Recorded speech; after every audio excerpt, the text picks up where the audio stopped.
it's time for another video. So, this week, we bit off more than we could chew. I've fallen victim to the competitive reading of YouTube. I did 6 books in October and I thought, you know what I'm gonna do with my week off work?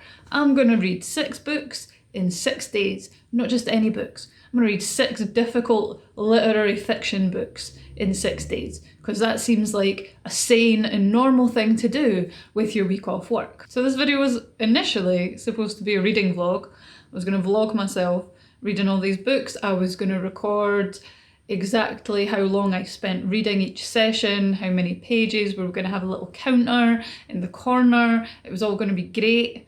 And then I very quickly realised that I did not have the time or the patience both to read all of those books and to film it. Terrible idea. So we read the books. We did not read them in 6 days. Spoiler alert. I think I read 5.5 in the space of about 8 days.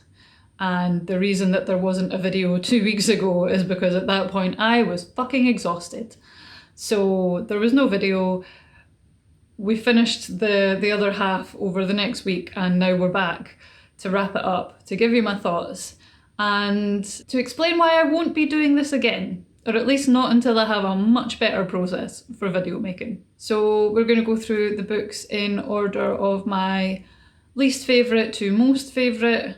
I don't think any of them are bad. They're all award nominated books, but some of them I definitely preferred over others. That's obviously my subjective opinion. So with that, let's start with my least favourite, which was Study for Obedience by Sarah Bernstein. So I started with this one because it was the shortest of all of them and I thought I would get one in quickly, get some momentum going, and then I would tackle the big one, which is The Bee Sting by Paul Murray. We'll come to that. So this is your typical literary fiction book where not very much happens. It explores some central themes. It's very beautifully written. She plays with punctuation. The sentences run on and on without a full stop, to the point where it's uncomfortable, and if you were trying to read it aloud you would be breathless because there's not a pause for you to take a breath. She has kind of interjections that you might have if you were speaking, things like as it were and yes, and all these ideas just running together. It's not stream of consciousness quite, but it's in that sort of vein.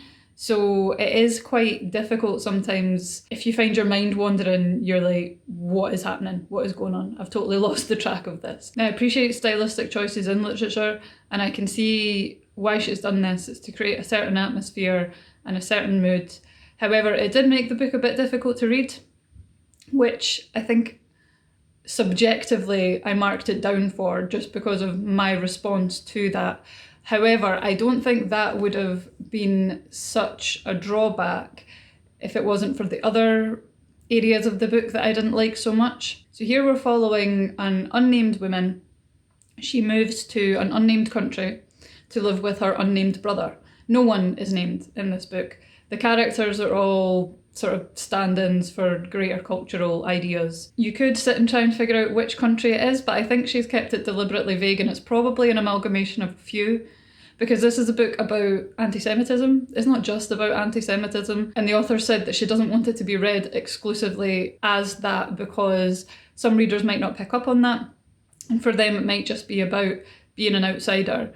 However, historically, the Jewish people in Europe were the cultural and religious outsiders in every country, and there are overt references to Judaism and to the atrocities perpetrated against her people. So she moves in with her brother to look after him. Her relationship with her brother is incredibly sketchy, as is her relationship with her whole family. I think you can read it as she was abused. So she moves there. She can't pick up the language. The locals don't like her. Lots of weird things start happening with animals. They blame her. And then not very much happens. I think Brandon Sanderson described literary fiction as boring people having boring problems, which In a lot of ways it is, I suppose. In a lot of literary fiction books there isn't necessarily a lot of plot because what's more important is the writing and exploring the ideas. In my opinion, the best literary fiction combines both. It gives you the ideas and the beautiful writing, but it also incorporates elements of plot that keep you want to turn the pages. So I think this is beautiful. It is beautifully written and it's very insightful. There were just moments that I read and I thought, yes. I love when a book can take something that you understand subconsciously about the world and not only make it overt and capture it in words, but in an unusual way, and you just read it and you think, yes, it just resonates with you so much. There were so many moments like that. And I also enjoyed the ideas that were explored. The themes are, obviously anti-Semitism is one that's in there, but just being an outsider in general, culturally, within your own family, within a specific setting, like the town that she moves to. She explores a lot about roots and about meaning and understanding and how you understand other people through not just language. She talks about how her family hated her opacity, the fact that they couldn't understand her. And it also discusses victimhood. So the main character is, in my opinion, incredibly unlikable. She's just a complete doormat. She's just, anytime anything happens, she says, oh yes, I deserved that. Of course, why wouldn't you hate me? Why wouldn't you want to do this to me? And she says that people always hate the underdog, which I don't think is quite true, because people love an underdog story if it's packaged in the right way. Look at David and Goliath, look at Remember the Titans. You know, if the underdog is plucky and striving, then we love an underdog story. But culturally, we don't like people who are self-pitying. But at the same time, many people have experiences that give them this victim mindset where they start to believe that they deserve the things that have happened to them, because why else would they be happening to them? Victims of abuse and trauma. And you can't blame people for that. And I think she quite skillfully explores that tension between victimhood as a mindset and our reaction to it. But honestly, I can't say that I enjoyed reading this very much. It had moments, but my overall emotional reaction was one of just not really enjoying it. And it's for a few reasons. I found the long sentences to be fatiguing after a while. The writing style, it just, as much as I could understand why it was there and what it was doing, it just became difficult to read for me. The two main characters, the woman and her brother, just incredibly unlikable.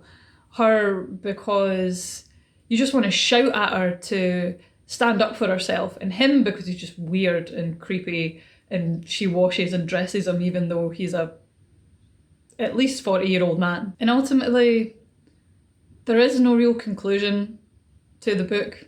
I suppose because there's no real conclusion to these kind of ideas, but it feels like it's building to something, and that something is quite anticlimactic. So I get that you're not picking this up for a light-hearted reading or pure escapism, but at the same time as I can objectively look at what is good about it and what its aims were, subjectively, I gave it a 3.5. I don't know if probably all of the books on this list didn't benefit from me trying to read them so quickly. I think it's different trying to read maybe 6 romance books or 6 completely plot-driven books in a week, as opposed to 6 literary fiction books that are trying to make you think. It's a lot of thinking. Thinking is tiring. The brain is the largest muscle in the body. It takes a lot of energy. So possibly I didn't get the best experience with this by trying to read it quickly, but 3.5 is my review. So the next one is Western Lane by Chetna Maru. So this one definitely suffered by being read directly after The Bee Sting by Paul Murray, which is near the top of this list. I think trying to read so many books in such short succession, you're not getting any time to cleanse your palate in between them. And so I still had the taste of The Bee Sting in my mouth and I wanted more of that. and this definitely suffered by comparison. And at this point, fatigue was starting to set in as well. Even after the first 2 books, The Bee Sting was such a large book, it was such an emotional roller coaster that I was kind of done by that point. After 2 books, I was kind of done, and none of them, I don't think, got the time and attention that they deserved. So again, this probably isn't getting a fair review from me, but I don't remember there being anything incredibly memorable about this one. So here we're following a family of Indian descent. The mother has died, the father is left with the 3 daughters, and they deal with their grief and they process it by playing squash. Lots of squash.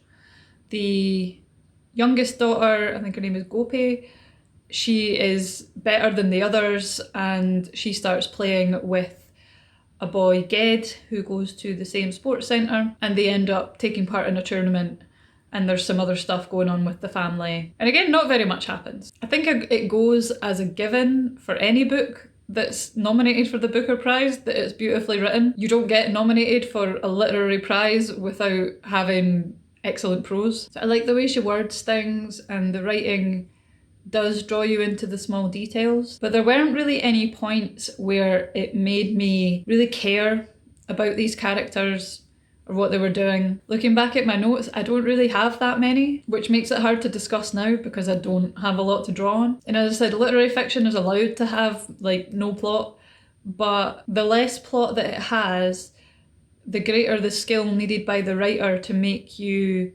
care or to draw you in or to make it interesting in other ways, which I felt just maybe wasn't as successful here. Like, I just didn't really care whether Gopi won her squash tournament or not. It also would have probably benefited from a slower reading. I gave it the same rating as Study for Obedience. I gave it a 3.5 because it was easier to read. I didn't have such a negative reaction to the characters, but at the same time, it wasn't as interesting thematically to me, so I think those 2 balanced out to give it the same rating. So the 3rd book on the list is actually the last one that I read, and I feel so bad for this book because this is the one where I broke, where I said I can't do it, I can't finish this book within this week, and I stopped reading and I came back to it after a few days.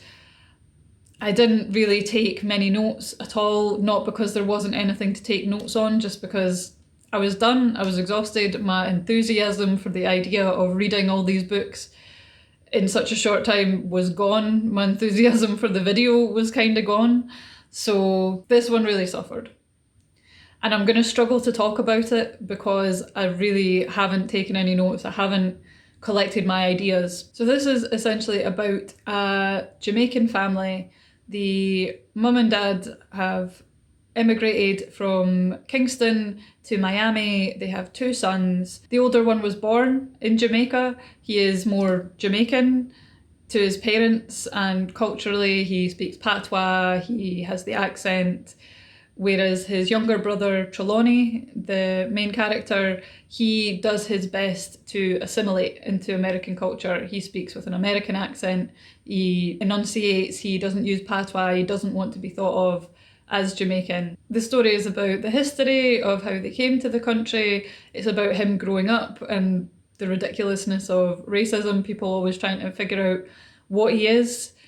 People thinking he's Dominican because he's so light-skinned, but then the Dominicans don't want to hang out with him and the black kids don't want to hang out with him because he hung out with the Dominicans. It's funny, but at the same time, like, people live this. It's ridiculous. I would say this is a 4-star. Checking my Notion, I haven't actually even given it a rating. I didn't realise I hadn't rated it. I would say it's a 4-star. I enjoyed the pacing, the fact that you are not just following your main character, you have different focalising characters. So you have the first chapter talking about his childhood and teenage years and going to college, and then the second chapter kind of goes back and shows you his dad's story, how he came from Jamaica, and then you go back to him for a little bit, and then you go to his cousin, and then you come back to him, and then you go to his brother, and then you come back to him. So it takes place over a number of years, but it doesn't feel like you're covering so much ground. They're almost like short stories. So it's quite snappy, it's quite fast paced, it's quite dynamic. I like the dialogue. The dialogue's very snappy as well, it's quite witty. It's very funny. It's very funny. It's quite darkly funny, and it just calls out all the idiocy of racism in a country like America that is just so multicultural. Beyond that, I can't really say that much about it because I don't have a lot of notes. My memory's failing me. I apologise to the author. I did you dirty. I did not give you the time and attention that you deserved. I'm very sorry. Your book is much better than I am making it out to be. Okay, so the next 3 authors are all white men called Paul, and they are also my top 3 books out of the list. So make of that what you will. There's definitely an over-representation of men called Paul. So this is This Other Eden by Paul Harding. When I read the blurbs of all the different books, this is probably the one that I was most drawn to, probably because I enjoy historical fiction and historical novels. So this is based on historical events. I'm struggling to summarise the plot, so I'm just going to read you the blurb. Set at the beginning of the 20th century and inspired by historical events, This Other Eden tells the story of Apple Island, an enclave off the coast of the United States where waves of castaways, in flight from society and its judgment, have landed and built a home. Benjamin Honey, American, Bantu, Igbo, born enslaved, freed or fled at 15, aspiring orchardist, arrived on the island with his Irish wife, Patience, and discovered they could make a life together there. More than a century later, the Honey's descendants remain, with an eccentric, diverse band of neighbours. Then comes the intrusion of civilization, officials determined to cleanse the island, and a missionary school teacher selects one light-skinned boy to save. The rest will succumb to the authorities' institutions or cast themselves on the waters in a new Noah's Ark. So I think it's interesting when a book can take a character or a group of characters that you would maybe not be sympathetic to in real life and kind of twist it around and put you in their shoes. Because it's not just the fact that the inhabitants of Apple Island are poor and non-white, most of them, because we would be able to sympathise with them anyway. The really interesting thing about this book is that most of the characters are a result of incest, which is a hugely taboo subject right across different cultures, different countries, and definitely in Western culture, and is something that's really kind of viscerally disgusting to most people. But this book juxtaposes that with the idea that the Bible actually tells us that all of humanity is descended from one human couple. And actually, after the flood, Noah goes in the boat with just his family and then one breeding pair of all the other animals. So all the animals on Earth are now descended from one breeding pair, and everyone who was already descended from Adam and Eve only are now also only descended from Noah's family. So if you follow the Bible, then we're all inbred. But the people in this book that are looking to break up this community and are judging them and condemning them are doing so in the name of Christianity and civilization. So I think that's a really interesting point and a really interesting idea, because it makes you think, if you had the inhabitants of Apple Island living down the street from you, you would probably judge them. But in this book, they're your protagonists, they're your main characters, and they're who you're meant to be rooting for. It's not their fault that they've come from incestuous relationships.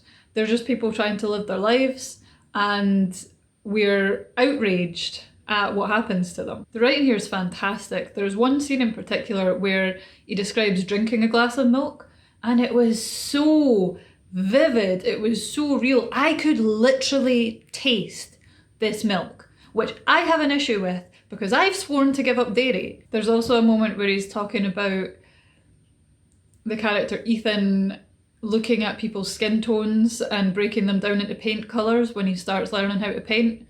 And I think that was a great metaphor for race and how no one is the colours that were assigned, white or black or any of this.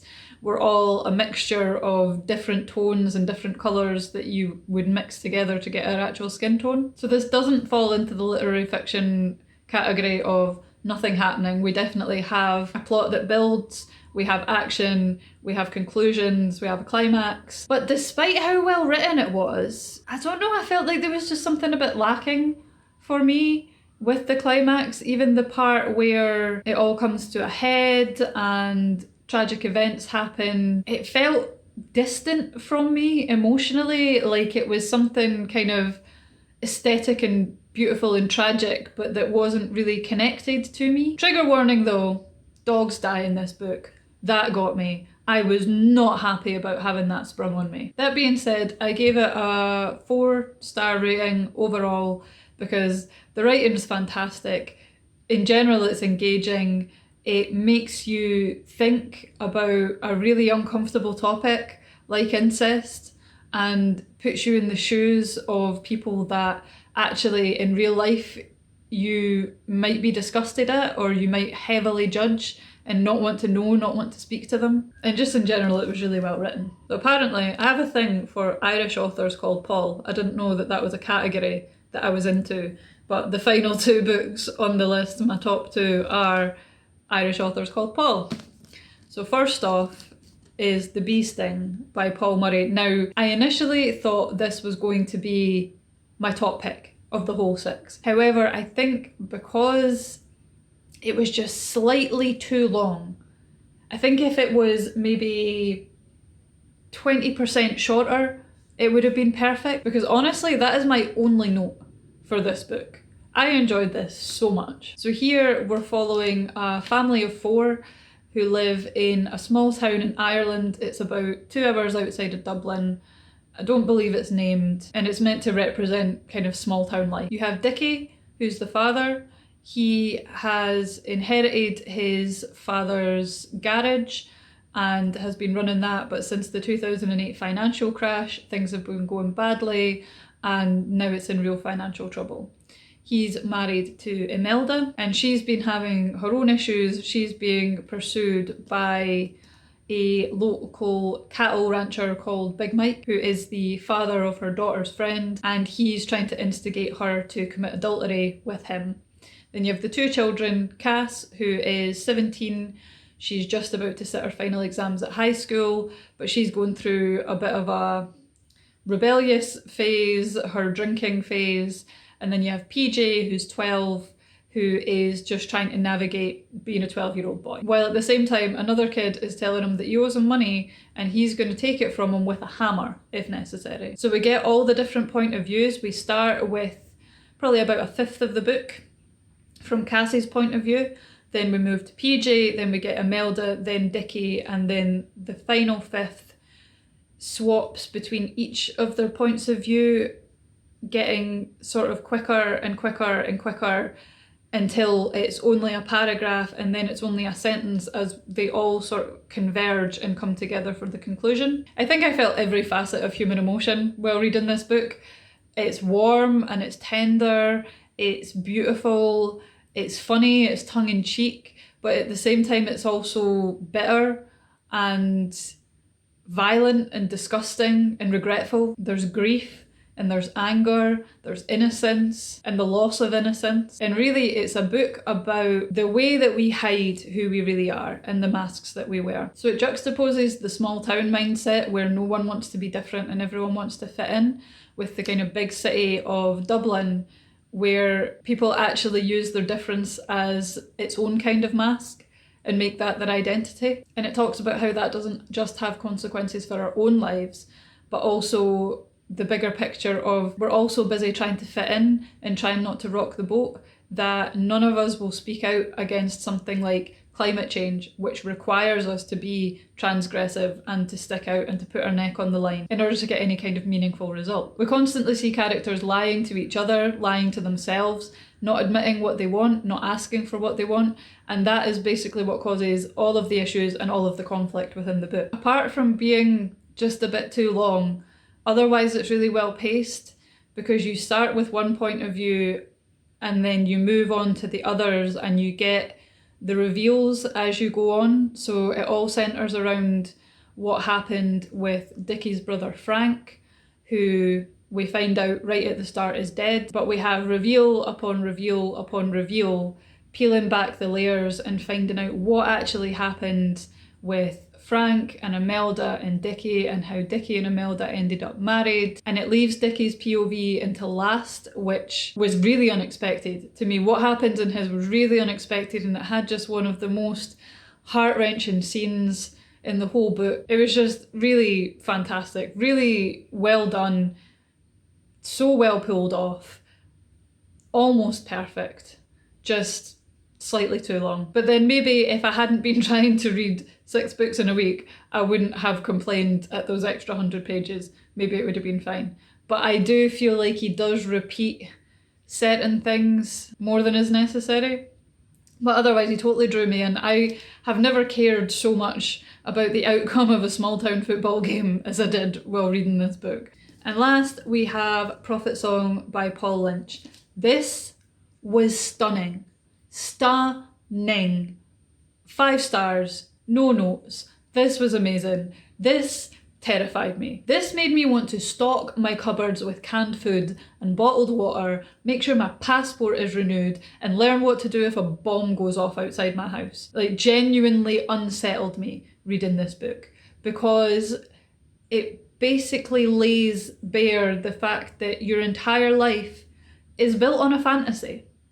So this is about a family in, I believe they live in Dublin in Ireland. I'm not sure if that's explicitly stated. At the beginning of the book, the police come to the door looking for the husband. Now, he is a leader in a teachers' trade union, and the backdrop to this book is the rise to power of a kind of totalitarian government in Ireland, and how they start cracking down on freedom of speech, the rule of law, freedom to protest, speaking out against them, differing opinions, the things that you might recognise from any kind of political dystopian kind of story. So very quickly, the father is arrested and the mother, Eilish, is left to try and keep the family together. And it's one of these stories where you're waiting for things to get better. You're waiting for the good guys to come. You're waiting for somebody to come and help. And things just get worse and worse and worse. Now, if you've ever watched the movie The Pianist, where it's just tragedy upon tragedy upon tragedy, it's a bit like that. But right from the first few pages, he immediately creates this sense of atmosphere, of suspense, of something coming, of something having entered the house with them. I love his word choice, and also I like the way that he's removed all speech markers. So there's no inverted commas, there's no putting each person on a different line. It all just runs together, and it's quite difficult sometimes to pick out. You have to stop and say, right, who is actually speaking just now? Who said that and who said that? And I think that's a good way of representing just the confusion of Eilish's mind as her world starts to break down. Because this book shows you that your whole life, your whole world is built on a fantasy. Things like the rule of law, freedom of speech, human rights. These are all things that we have agreed upon, but what if we don't agree anymore? What if the people in power don't agree anymore? There's a great comparison where the lawyer comes round to speak to her about what he's trying to do to help get her husband released. And she's basically shouting at him saying, you need to do something, this is your job, you need to do something, you need to fix it.